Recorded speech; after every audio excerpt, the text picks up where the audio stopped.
RS music Ambikapur की शानदार प्रस्तुति। मिक्स बाय डीजे लक्ष्मण बाबू।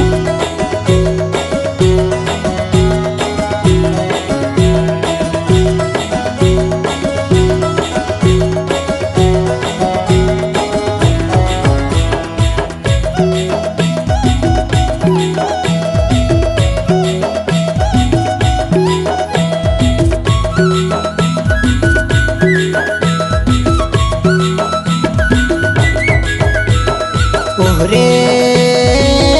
रानी तिरनी तोर भुयालो रे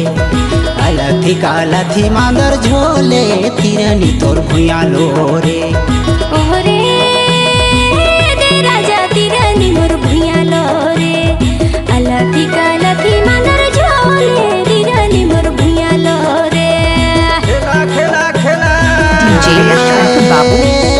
रानी तिरनी तोर भुयालो रे अलथी कालथी मांदर झोले तिरनी तोर भुयालो रे ओहरे दे राजा तिरनी मोर भुयालो रे अलथी कालथी मांदर झोले तिरनी मोर भुयालो रे नसे नसे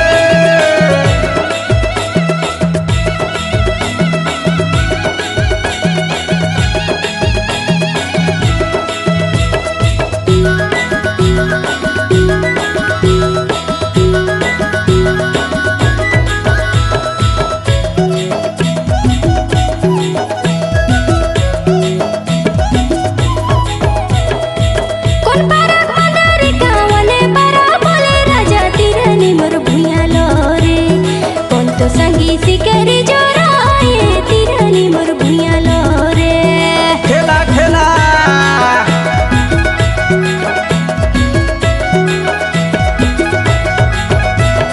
मोहरा पारा मगरी पड़ली पारा बोले रानी तिरनी तोर भुयालो रे यशवंत बाबू। सिकरी जोरावे तिरनी तोर भुयालो रे लसर लसर लसर राजा तिरनी मोर भुयालो रे अलथी कालथी मांदर झोले तिरनी मोर भुयालो रे ओहरे रानी तिरनी तोर भुयालो रे अलथी कालथी मांदर झोले तिरनी तोर भुयालो रे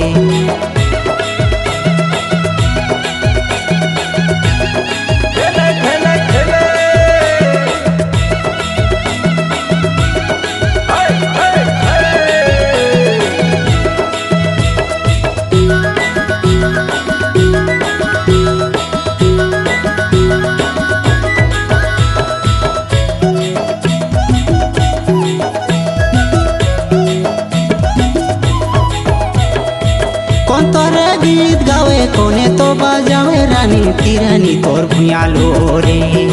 अलथी कालथी मांदर झोले तिरनी तोर भुयालो रे खेला खेला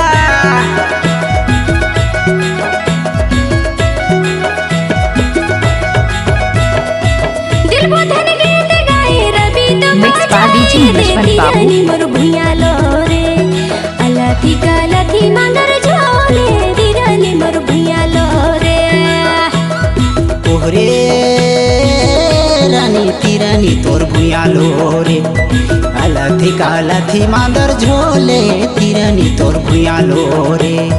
लसर लसर लसर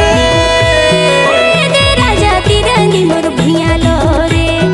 अलथी कालथी मांदर झोले तिरनी मोर भुयालो रे ओहरे रानी तिरनी तोर भुयालो रे अलथी कालथी मांदर झोले तिरनी तोर भुयालो रे ओहरे दे राजा तिरनी मोर भुयालो रे अलथी कालथी मांदर झोले तिरनी मोर भुयालो रे अलथी कालथी मांदर झोले तिरनी तोर भुयालो रे अलथी कालथी मांदर झोले तिरनी मोबाइल नंबर 79743088 मांदर झोले तिरनी तोर भुयालो रे।